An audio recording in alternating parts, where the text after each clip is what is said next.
할렐루야. 기도의 말씀에 오신 여러분 사랑하고 축복합니다. 오늘도 말씀이 힘이 되는 하루가 되길 원합니다. 오늘은 본문 룻기 3장 7절에서 18절 말씀입니다. 보아스가 말하였다. 걸치고 있는 겉옷을 이리 가지고 와서 펴서 꼭 잡으시오. 보아스는 룻이 겉옷을 펴서 잡고 있는 동안 보리를 6번 데워서 그에게 이워주고는 성읍으로 들어갔다. 아멘. 여러분, 성경에는 타작마당이라는 곳이 자주 등장하죠. 타작마당 하면 생각나는 곳 있으세요? 이 타작마당은요, 단순히 곡식을 떠는 장소를 넘어 하나님의 심판과 선택과 예배가 결정되는 영적인 장소입니다. 1차적으로 타작마당은요, 농부들의 결실이 이루어지는 곳이죠. 대개는 바람 잘 부는 언덕 높은 곳에 위치해서 농부가 키를 높이 들면 무게 있는 알곡은 자리에서 떨어지고 가벼운 쭉쟁이나 겨는 바람에 날아가죠. 성경에서는 이것을 보고 진짜와 가짜가 드러나는 곳이라고도 말하기도 하죠. 오늘 본문에 등장하는 보아스의 타작마당은 하나님의 풍성한 은혜가 머무는 곳입니다.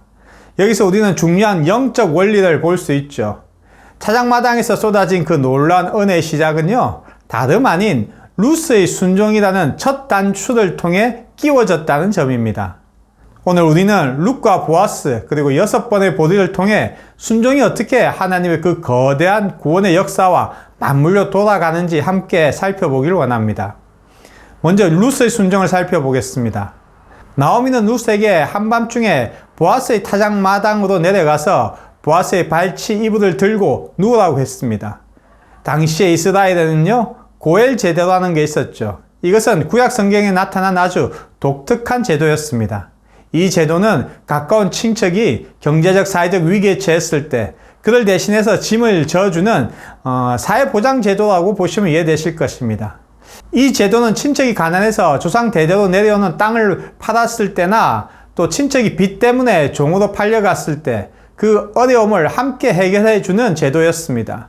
특별히 친척이 아이를 낳지 못하고 남편이 죽게 되면요, 미망인과 결혼하여 그 아들을 낳아주는 그 가문을 이어주는 제도였죠. 오늘 룻기에서 나오는 이 보아스는 하나님께 순종하며 이 역할을 철저하게 담당했습니다.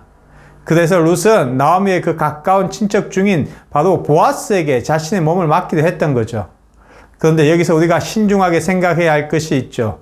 이 고엘 제도는 바로 강제 사항이 아니라 도덕적인 선택 사항이라는 것입니다. 보아스 입장에서는 당시 이스라엘이 멸시하던 모압 여인을 맞아들인다는 게 결코 쉽지만은 않았을 것입니다. 그리고 룻을 책임진다는 것은요, 단순히 땅을 사는 것이 아니라 가난한 시어머니 나오미를 복양해야 하고 죽은 남편이 대를 이어줄 수 있도록 희생을 전제로 하는 것입니다. 경제적으로만 본다면 룻을 받아들이는 것은 엄청난 손해였습니다.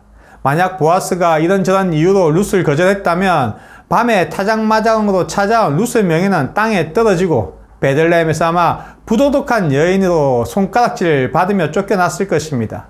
그런 상황에서도 룻은 나오미의 말을 듣고 대답했습니다. 어머니께서 알려주신 대로 다 하겠습니다.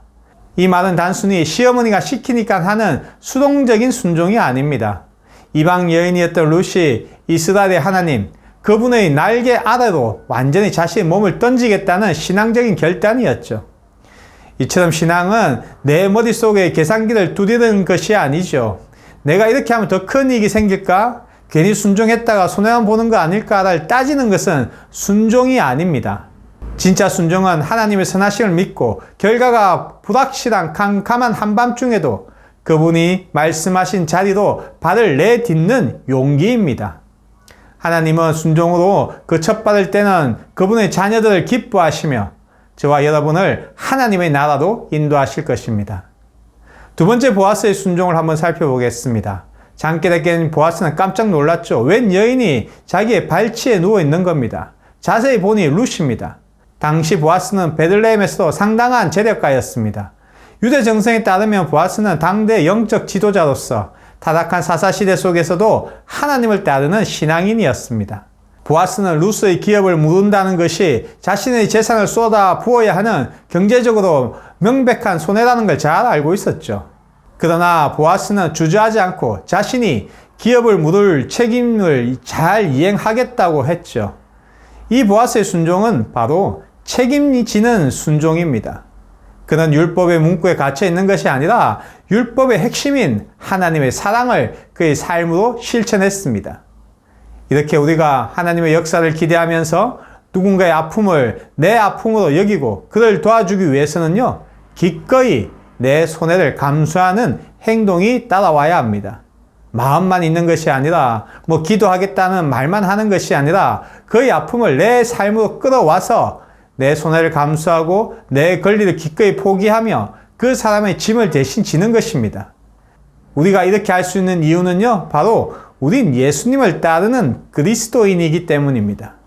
예수님이 십자가에서 우리 죄를 지고 죽으셔서 우리를 구원하셨기 때문에 우리도 이제 누군가의 짐을 대신 지고 십자가의 길을 걸어갈 수 있는 사람들입니다. 하나님은 이렇게 예수님을 따라 십자가의 길을 걸어가는 자들을 통해 하나님의 구원의 역사를 완성해 가십니다. 그리고 오늘 본문 15절을 보시면요, 보아스가 새벽에 룻을 돌려보내며 그녀의 겉옷에 보리 6번을 부어줍니다. 근데 왜 하필이면 성경은 6번을 주었다고 말하고 있을까요? 여러분도 잘 아시겠지만 성경에서는 7은 완전한 숫자입니다. 보아스가 6번을 준 것은 아직 완전하지 않다는 것이죠. 아직 더 채워줄 것이 남아있다는 의미입니다. 내가 곧 7번을 채워서 너에게 완전한 안식을 주겠다라는 무언의 약속인 거죠. 뿐만 아니라 보아스가 빈손으로 가지 말라고 한 것은 내가 내 인생의 빈 공간을 하나님의 은혜로 반드시 채워주겠다라는 확약의 의미입니다. 룻이 그 무거운 보릿자루를 지고 집으로 돌아올 때 비록 머리에 이고 있는 그 보릿자루는 무겁고 힘들 수 있겠지만 마음만은 어떻겠습니까? 마음만 아주 기뻤을 것입니다. 아마도 하나님은 은혜의 눈물을 흘렸을 것입니다. 이처럼 하나님은 우리에게도 이런 보리 6번의 은혜를 주시죠. 당장 눈앞에 결과가 보이지 않더라도 우리가 순종의 자리를 지킬 때 하나님은 반드시 내가 너를 잊지 않겠다, 내가 너에게 복 주기를 원한다는 작은 정표들을 우리 삶에 부어주십니다. 그러니 끝까지 신앙의 길을 지키시기 바랍니다.